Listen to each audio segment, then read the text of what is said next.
Hi, everybody. I'm here with Professor Marilee Brock of the Werner Institute. Marilee is an expert on mediation, on group facilitation processes, and also a very, very experienced family mediator or mediator on family issues, and has agreed to speak with us on exactly what that is and what those cases look like. Hi, Marilee. Thanks so much. Hi, Noam. It's so great to be here with you today, and especially to have the opportunity to talk about one of my loves, which is family mediation. Yeah. That's really a real privilege to me.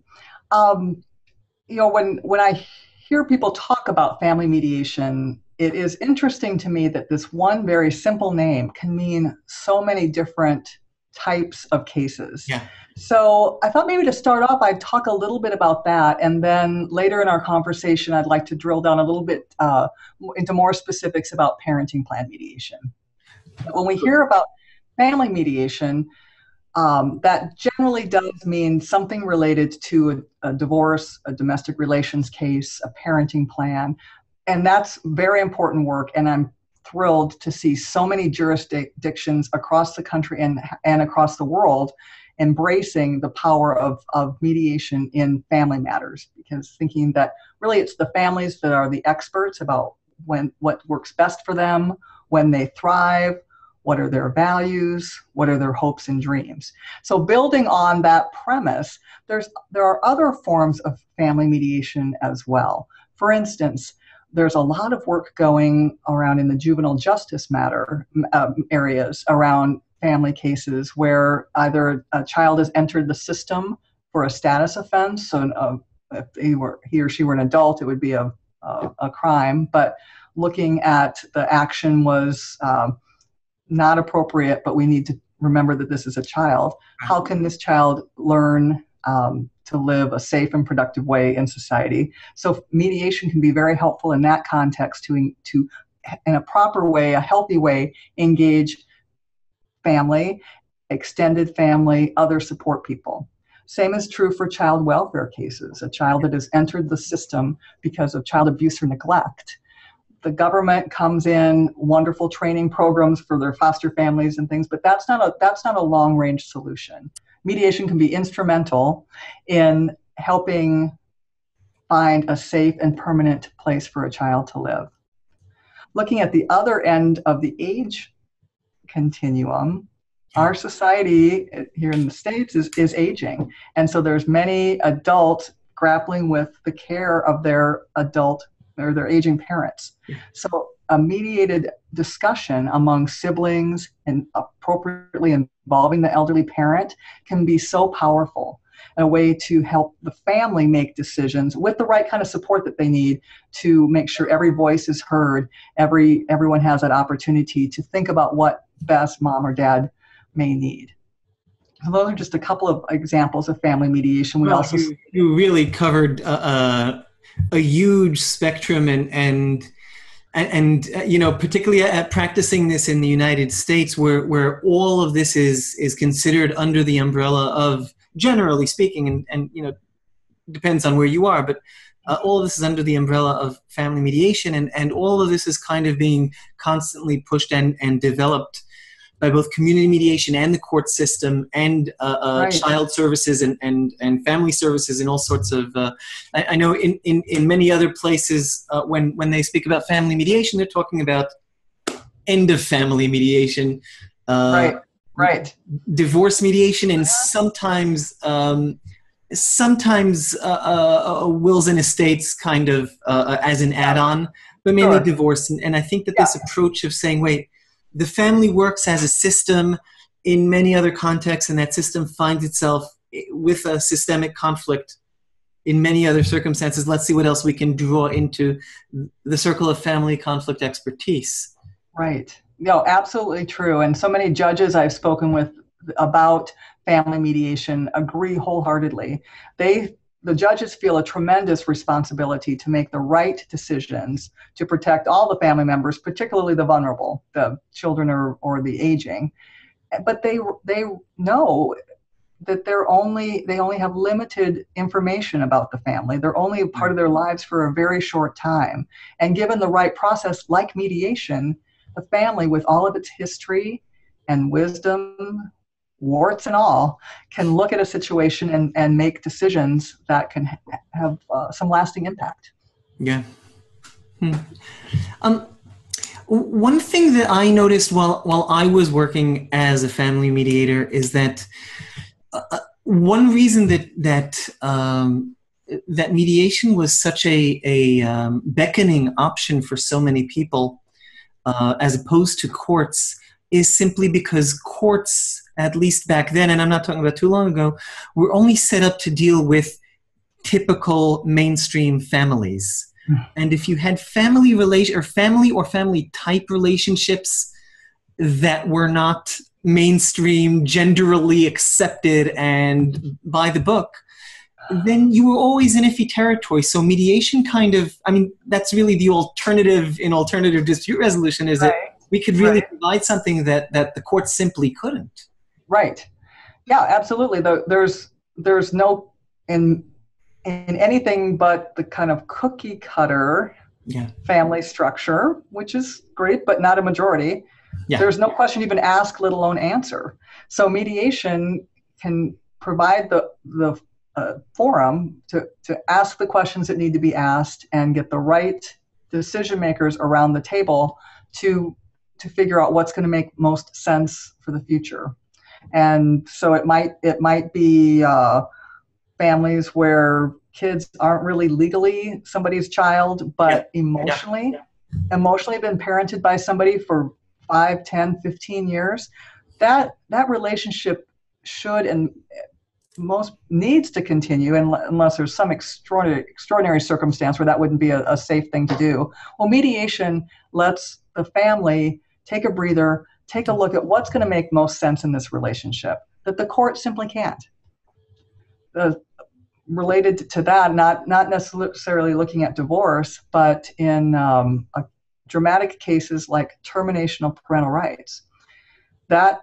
Looking at that's we need to have incredible due process in those cases, and really that's a very extreme measure. Yeah. And the court can many times know that there's a fair amount of regard between the biological parent and the adoptive parent, but the court has no avenue to address that or set that up. So given the right kind of circumstances and the willing parties, mediation could be a place where the parents could discuss would there be any ongoing contact? What would it look like? Is it going to be, could biomother be guaranteed to receive a school picture every year? Or if she sent a birthday gift, would it be opened? Or would there ever be a chance to visit on the phone or in person?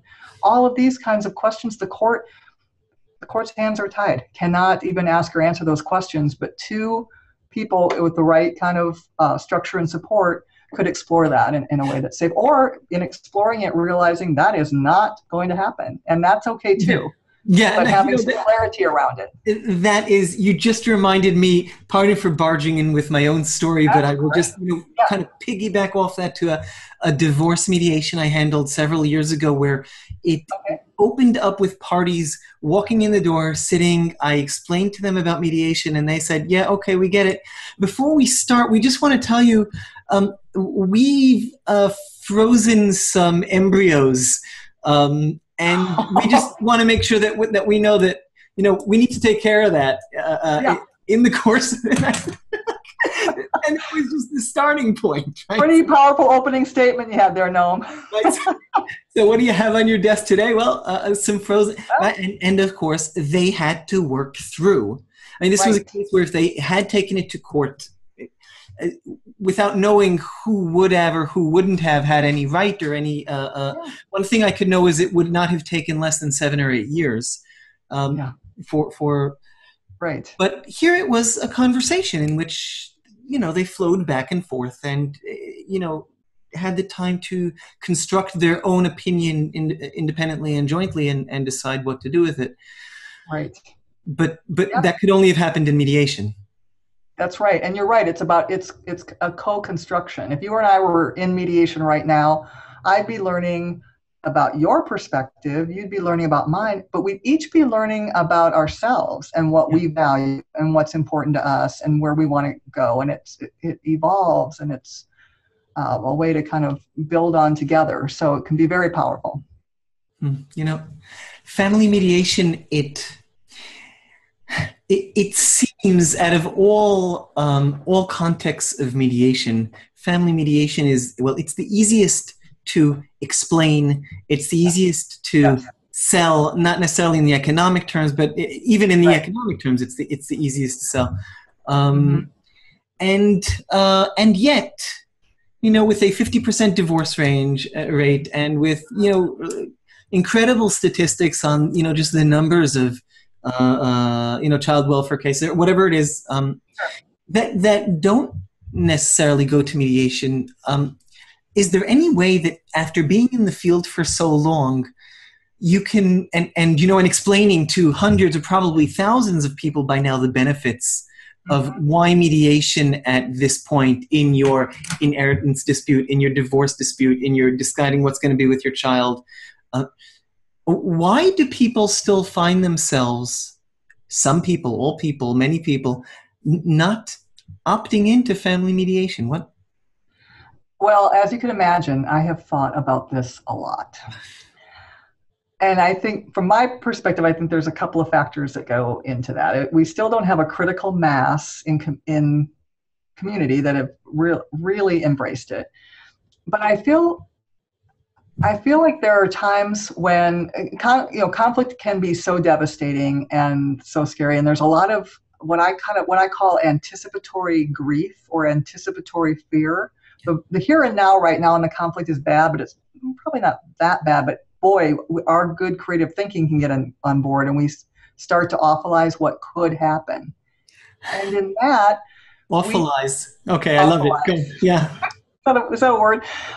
We don't trust ourselves. Right. So I think what happens with many parties that would be wonderfully, perfectly suited for mediation don't quite trust that they would have their best interests in mind. And they think they're not trusting the other person, which is true. None of us want to jump out of bed and say, oh, goody, today I get to go have lunch with the person I really don't want to have lunch with. We've all done it. I've done it recently. So, you know, I see that. So that's part of it. I would say one of my biggest surprises professionally is 20 years ago in Omaha community, we adopted, the court here adopted a court rule that called for mediation in any domestic relations case involving minor children to craft a parenting plan.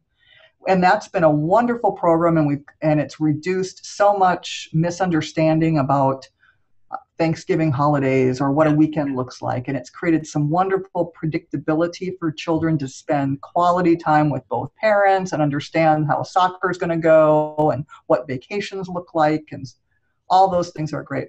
The surprise to me is I thought that having that court rule, the court would kind of become the place of last resort, and families would seek mediation out much earlier in the process when they were exploring separating or having a rough patch. They would try that. And that hasn't taken off in any kind of a place that I thought would. And I'm still pondering that, and I'm always interested to learn more what could happen and how could families be served in a way that could be really beneficial.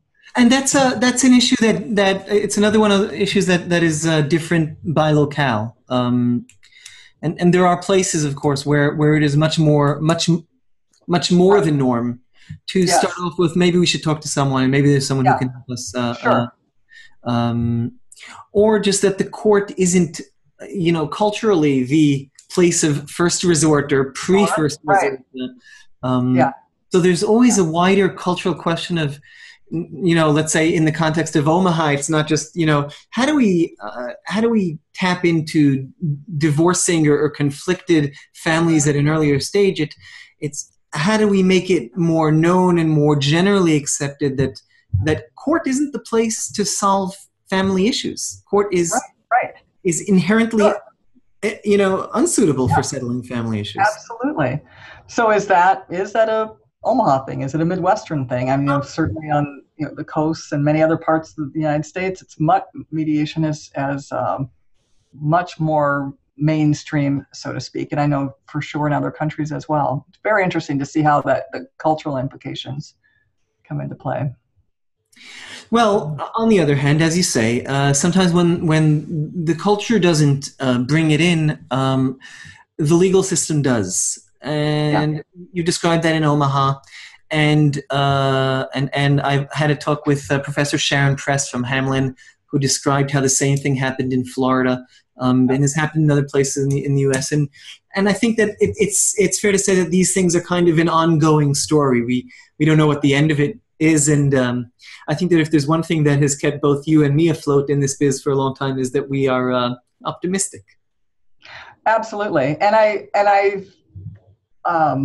we are optimistic in that, and it's kind of always a learning culture too. And mediation can't just be a thing that we developed and sat on a shelf and wait for people to come to it. Really needs to be responsive to kind of how people think and live and be. And so I'm excited, for instance, with the wonderful developments in online dispute resolution. I think when we look at as married couples and then therefore divorcing couples are going to be skewing younger and younger than me and some of my colleagues, well, they'd be much more comfortable in an online forum in which to take a good hard look at what their children need and how they can best co-parent out of two homes and work out those details in a way to reduce the children's exposure to the conflict. That's always a primary goal I have in family mediation. Mm-hmm.